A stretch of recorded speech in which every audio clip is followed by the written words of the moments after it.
challenge begin. It's still considered quite a weird thing, if that makes, because it's not an ordinary sport. It's quite unusual.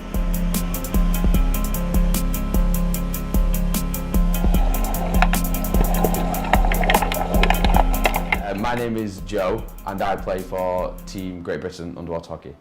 I started underwater hockey as I got a flyer to a club that had just opened up after I completed a snorkeling course. The aim of the game is to get a puck, which is similar to an ice hockey puck, that's placed in the bottom of the pool from one end to the other end where there's a goal. You can flick it, probably about 2-3 metres maximum, but a lot of it really relies on teamwork. You do need hand-eye coordination, like a lot of other sports, so you're playing with a stick and underwater. Even though you may think it's slow because you're underwater, it actually isn't.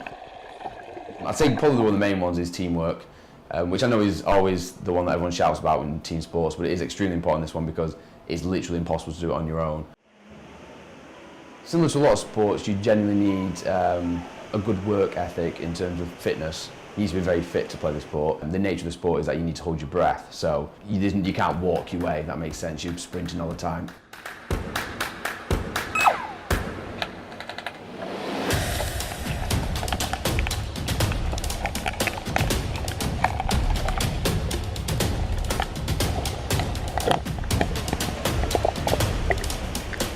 The training regime for underwater hockey is pretty intense. Generally speaking, you'll train 3, 4, 5 times a week as you like, but then as an international tournament in particular comes around, you'll ramp that up quite significantly to the point where you're training 2, maybe 3 times a day, just to mimic what a tournament will be. Unfortunately, we don't have a massive amount of access to swimming pools, so a lot of our training is outside of underwater hockey and land-based, but that can be anything from running, cycling, a lot of weight work, bodyweight stuff. There's different levels of the sport, so from my national team, I've played in a few Euroclub competitions and different competitions dotted around Europe.